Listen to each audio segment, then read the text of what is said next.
Hi hello செல்லக்குட்டீஸ், இன்னைக்கு நம்ம அந்த மேஜிக் ஸ்டோரியோட பார்ட் 3 தான் பார்க்க போறோம். வாங்க வீடியோக்குள்ள போலாம். பள்ளி நண்பர்கள் அத்தியாயம் 3. மாயாஜாலத்தின் பிணி.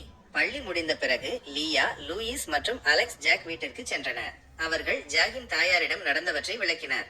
ஜாகின் தாய் மிகவும் கவலையடைந்தார். எனக்கு இது புரியவில்லை. ஜாக் எப்போதும் ஒரு அமைதியான பையன், இப்படி நடப்பது ஏன்? அடுத்த சில நாட்களில் ஜாக் மீது பல விசித்திரமான சம்பவங்கள் நடந்தன. அவன் எதை தொட்டாலும் அது ஒளிர ஆரம்பிக்கும். அவன் என்ன நினைத்தாலும் அது உண்மையாகிவிடும். ஆனால் இவை அனைத்தும் கட்டுப்பாட்டை மீறி சென்றன. ஜாக் தனது சக்திகளை கட்டுப்படுத்த முடியாமல் தவித்தான். அச்சம் அவனை சூழ்ந்து கொண்டது. லியா, லூயிஸ் மற்றும் அலெக்ஸ் ஜாக்குக்கு உதவ முடிவு செய்தனர். அவர்கள் பள்ளியின் நூலகத்தில் மந்திரம் பற்றிய புத்தகங்களை தேடினார்கள். அவர்கள் ஒரு பழைய புத்தகத்தில் ஜாக் போன்ற ஒரு பையனை பற்றிய கதை ஒன்றை கண்டார்கள். அந்த பையனுக்கு மிகவும் சக்தி வாய்ந்த மந்திர சக்திகள் இருந்தது. ஆனால் அவனால் அவற்றை கட்டுப்படுத்த முடியவில்லை. மேலும் அந்த சக்திகள் அவரை மெல்ல மெல்ல அழித்துக் கொண்டிருந்தன. இந்த கதையை படித்த பிறகு நண்பர்கள் அதிர்ச்சி அடைந்தனர். ஜாக் இதே நிலைக்கு தள்ளப்படுவதை தடுக்க வேண்டும். அவர்கள் அந்த புத்தகத்தில் உள்ள தகவல்களை பயன்படுத்தி ஜாக்குக்கு மந்திர சக்திகளை கட்டுப்படுத்த கற்றுக் கொடுக்க முயன்றனர். ஆனால் எதுவும் வேலை செய்யவில்லை. ஜாக்கின் சக்திகள் வலுவடைந்து கொண்டே போனது. ஒரு நாள் பள்ளியில் ஒரு புதிய மாணவி எமிலி வந்தாள். அவள் எளிமையான ஆனால் புத்திசாலி பெண். அவள் அமைதியாகவும் தனிமையாகவும் இருந்தாள். ஆனால் எமிலியின் கண்களில் ஒரு ஆழமான துயரம் இருந்தது. நண்பர்கள் எமிலியிடம் பேசினார்கள்.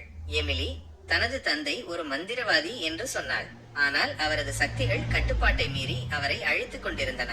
அவரது தந்தை இறந்த பிறகு எமிலி தனியாக வாழ்க்கையை எதிர்கொள்ள வேண்டியிருந்தது. எமிலியின் கதையை கேட்ட பிறகு ஜாக் திகைத்து போனான். அவன் தன் நிலைமையை எமிலியுடன் ஒப்பிட்டான். அவர்கள் இருவரும் ஒரே நிலைமையை எதிர்கொள்கிறார்கள் என்பதை உணர்ந்தான். எமிலி ஜாக்குக்கு உதவ முன் வந்தாள். அவள் தனது தந்தையிடமிருந்து கற்றுக்கொண்ட சில மந்திரங்களை ஜாக்கை கற்றுக் கொடுத்தாள். ஆனால் இதுவும் போதுமானதாக இல்லை. ஜாகின் சக்திகள் தொடர்ந்து வலுவடைந்து கொண்டே போனது. நண்பர்கள் அனைவரும் கவலையடைந்தனர்.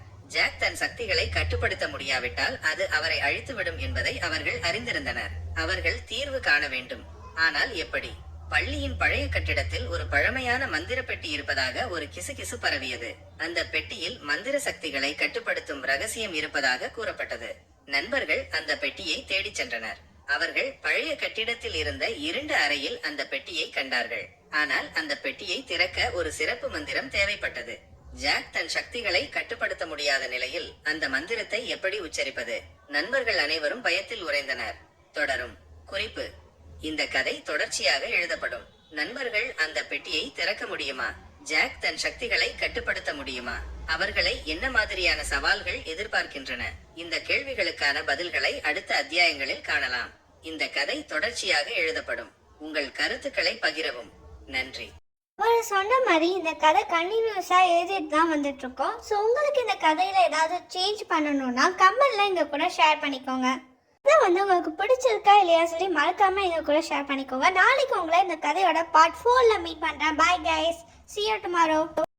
அடுத்த பகுதியை தொடர்ந்து கேட்க இந்த வீடியோ லைக் பண்ணுங்க, சப்ஸ்கிரைப் பண்ணுங்க, அந்த பெல் ஐகானை கிளிக் பண்ணுங்க. அப்பதான் நான் போற வீடியோ நோட்டிஃபிகேஷன் வரும். இந்த வீடியோ உங்களுக்கு ரொம்ப பிடிச்சிருந்தா உங்க ஃப்ரெண்ட்ஸ் அண்ட் ஃபேமிலிக்கு ஷேர் பண்ணுங்க. இந்த சேனலை சப்ஸ்கிரைப் பண்ண சொல்லுங்க.